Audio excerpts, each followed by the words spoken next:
but I am 100% committed to banning stock trading by members of Congress. So I'm not going to be dissuaded from that one way or another. And we can throw up as much chaff as you want to, but the fact of the matter is members of Congress should not be trading stock. They should not be. Congress is a rich man's club. That's the problem. That's what we're trying to fix. I would suspect that I probably have the fewest assets of anybody sitting on this dais. I am not a rich man, unlike those to my left. So, I mean, listen, the American people look at people like the former Speaker of the House, who makes better returns than anybody in America. They look at senators who were investigated during the COVID pandemic for their miraculous stock trades, and they say, how is this possible? To think that this might become a problem in the future is frankly fanciful. It's a problem now. It is, and it's not just in perception, it is reality. Members of Congress are trading daily based on information that the public doesn't have. And now I'd like to recognize Senator Hawley for his comments. Thank you very much, Mr. Chairman, and thank you for working so diligently on this and accommodating my many suggestions and concerns over a period of months to make this the strongest possible bill. I think it's a terrific bill. Senator Scott threatened me a moment ago that if I made a lengthy statement, we might lose his vote. So I will be extremely brief.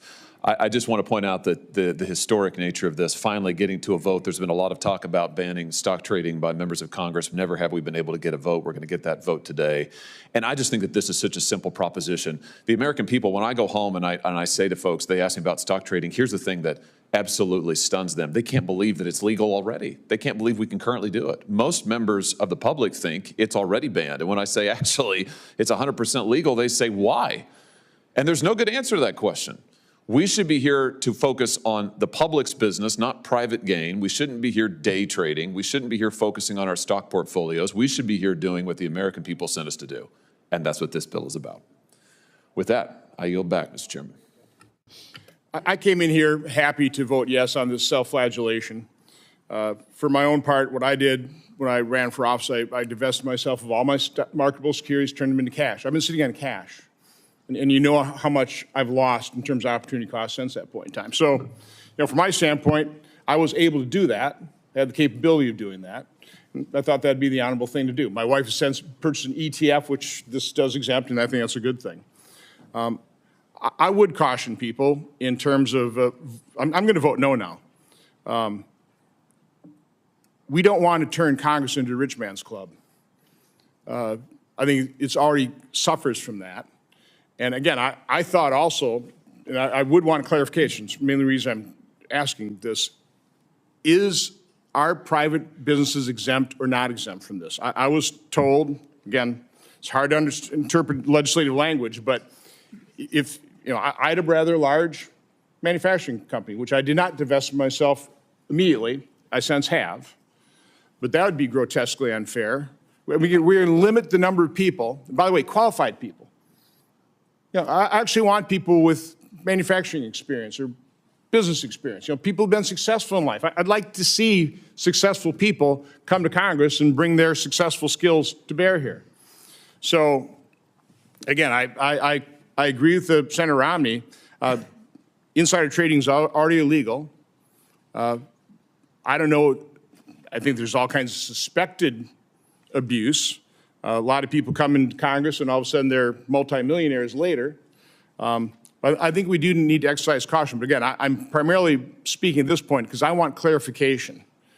Does this or does this not exempt a private company of somebody who's going to run for office or a member of Congress? I mean, all of a sudden, does that have to be divested? Because I think that'd be a travesty, quite honestly. Is there an answer to that question?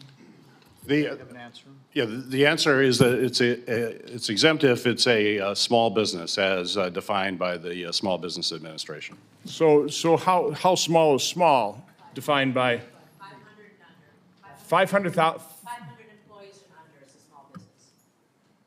Yeah. Definitely put me down as no. So let me ask a question. So if you have 1,000 employees and you own it and it's just your private business, you have to divest of that business? Yep. Well, that's insane. Yeah. I mean, who would want to do that? I mean, farms, family businesses have been going on for generations that they keep together, and sometimes families divide it by shares. We're going to make people divest of those privately owned businesses, and we think that's a good idea?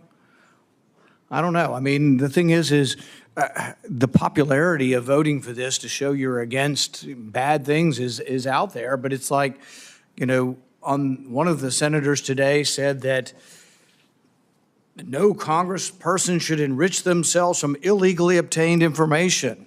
That's not what this bill's about. This isn't about illegal information. This is about owning stock. This means you're criminalizing everybody who wants to own stock. There's potentially a 27th Amendment violation in this too, with taking people's salary. That's being adjudicated before the courts currently. But to vote against this sounds like, oh gosh, you're for corruption. Nobody's for corruption. There are laws we passed, and I voted for the Stock Act a couple of years ago, and the Stock Act helped to ban or further ban what was already illegal. It has always been illegal to do insider trading for anyone in Congress or otherwise. With the Stock Act, I understand it is, we reaffirmed that. But I do fear that we're doing this, and I'm torn between what will the perception of how this vote will be, and actually the how badly the bill is written of what it will do. And did any of the authors of the bill have a comment on whether this would require President Trump to divest? Senator Hawley, do you know what the answer to that is? Divest from what? Stocks. I don't know what the state of the president's, the former president's current portfolio is. Whoever is elected president would have multiple years to comply. But I do know there's always an excuse for why we can't do a stock trade bill. I've heard this for years. And now we're being told, oh, this was drafted hastily. That's just simply false. I mean, we've worked on this for literally years. So I would just welcome those who now suddenly have concerns. Where have you been for the last few years? And listen, I'm happy to work with you as this moves to the floor. We can always do a substitute amendment. That's fine. But I am 100% committed to banning stock trading by members of Congress. So I'm not going to be dissuaded from that one way or another. And we can throw up as much chaff as you want to. But the fact of the matter is, members of Congress should not be trading stock. They should not be. And I know that there are those on this panel who have never supported and are never going to support a stock trade ban. And that's completely fine. That's your prerogative. But let's not pretend that this is about anything other than that. That's what this is about. But what about banning of owning of your business? I got a family, I don't, but let's say I have a family business and it's got 1,000 employees and I own it. I have to divest in that? Do you think that's a good part of your bill? Is that the current, Mr. Chairman? Listen, again, I'm happy to work with anybody who has concerns on substance, who would actually like to get to a result on this and thinks it will improve it on the floor. I'm delighted to work with you on it. Can I make a suggestion which would solve this? Don't force divestiture. You run for office, you have a stock portfolio, that's it. Now you can't trade it. Okay, you can't buy more stocks and trade stocks, so you want to run for, you can hold on to your stocks. Okay? You can always divest. Okay? You can always buy an ETF. Don't force people to sell their business. Don't force them to sell stocks they already hold. Don't force divestiture. Once you're here, you can't be buying and selling. Again, I don't do it. I did divest. I turned it all into cash. Okay? So that's how I handled myself. I don't want to force what I did in everybody else, though. Not everybody's in my position. I don't want to turn Congress into rich man's club. And by the way, I certainly don't want to impose this self-flagellation on other branches of government. We can do this to ourselves. I don't think we should do it to the executive branch or the judicial branch. Can I just, Congress is a rich man's club. That's the problem. That's what we're trying to fix. I would suspect that I probably have the fewest assets of anybody sitting on this dais. I am not a rich man, unlike those to my left. So, I mean, listen, the American people look at people like the former Speaker of the House, who makes better returns than anybody in America. They look at senators who were investigated during the COVID pandemic for their miraculous stock trades, and they say, how is this possible? To think that this might become a problem in the future is frankly fanciful. It's a problem now. It is, and it's not just in perception, it is reality.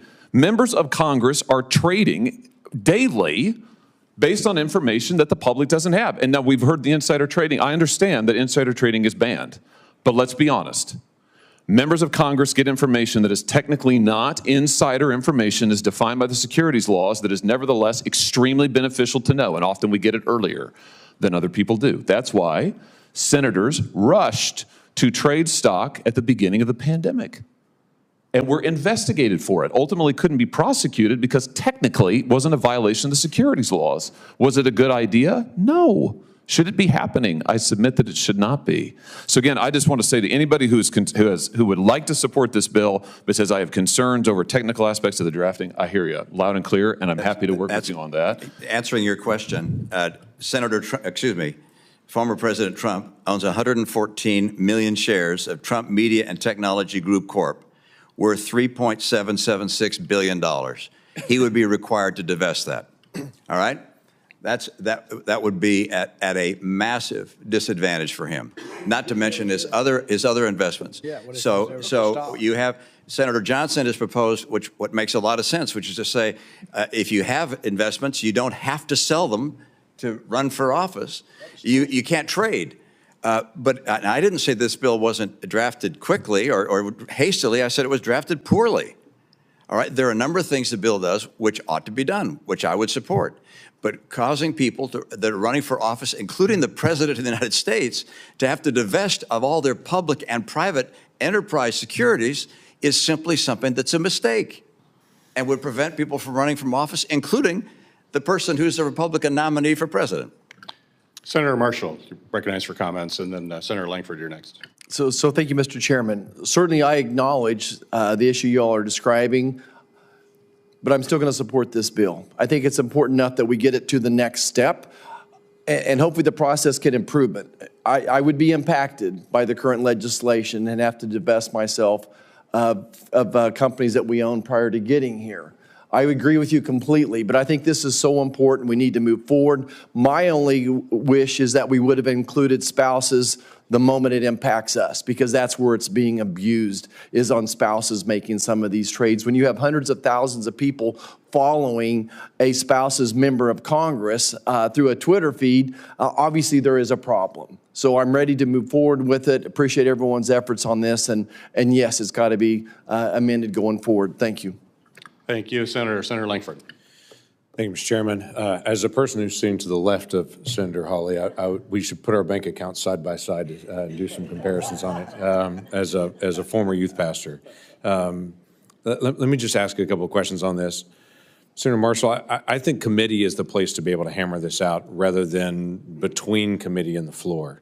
Committees are designed to be able to have this kind of conversation to be able to figure it out. And my concern is this gives the perception of members of Congress are no longer trading, wink, wink, nod, nod, unless it's an ETF, unless it's a mutual fund, unless it's other things. So you can't trade Apple or Microsoft stock, but you could trade QQQ, which has a huge percentage in those, and basically do the same thing. That's allowed in this bill. And so if we're going to try to give the perception that this is blocking members of Congress from owning or trading stocks, but ignore this other part of the market where they're still able to play in the market in that area, I just think it's just not being consistent for us. That if we're going to say we're out of the market, then we're out of the market. If we're not, then let's find a way to manage this. The Stock Act, when we passed that, and I'm one of those that voted for it as well, the Stock Act said it's already illegal to be able to trade stocks with insider information. And to make sure that there's maximum amount of enforcement and transparency, everybody's got to disclose every transaction that you have over $1,000. It's all got to be out there in the public eye, and it's got to be immediate. And there is accountability on that. I would tell you, as a member of the Ethics Committee, we do get contacts from folks saying, there was this trade that happened, I saw it, I tracked it, they were in this committee at this time, they were in this meeting. So some of that dialogue does happen behind the scenes to be able to go through all that. It also, this bill would say that I couldn't own or trade stocks, but my chief of staff who set up the meeting, who actually met with those people first, now they could. The legislative person that sat in the meeting with me, when that inside conversation happened, they could trade on stocks, in fact, on that stock, but I couldn't. So it creates this very interesting who's actually engaged in actually more inside information than us is our staff. And our staff are all exempted from this bill, saying they have access to all that information, but members of Congress actually cannot. And actually, college-age kids are also exempt from this. So a dependent child of a member of Congress, they can't trade on the stock. But if they're 19, they could. And the whole issue of crypto that's come up, we haven't discussed here, but my understanding is this also would preclude a member of Congress from owning cryptocurrency as well. And that's a big conversation as well on the whole digital side of things that we haven't had discussion on. My issue is not this topic. I don't want anyone to be able to trade on inside information, which is already illegal. And I don't want to even create that perception of trading on that. But again, this is not trading, this is owning. And this has a lot of exceptions that are built into it that gives the perception of saying we're not involved in the market when we really are involved in the market, just in other places in the market. And oh, by the way, our staff's still involved in all that, but we're not. It just begs some questions that I think need to be answered. And I think the right place to answer it is in committee, to be able to argue through this and to be able to figure out what's the best way to write it and do it, rather than hoping it gets better when it gets to the floor. Senator Scott. So I'm similar to Senator Johnson. I sold my operating businesses, and many of them had more than 1,000 employees before I ran for the Senate. So, but it does make sense. I don't know. We don't want people to do any insider trading, but is there ability to amend the bill now to just say that it's not going to apply to what you own when you come into the Senate or whatever job there is? Because that might alleviate a lot of the concerns.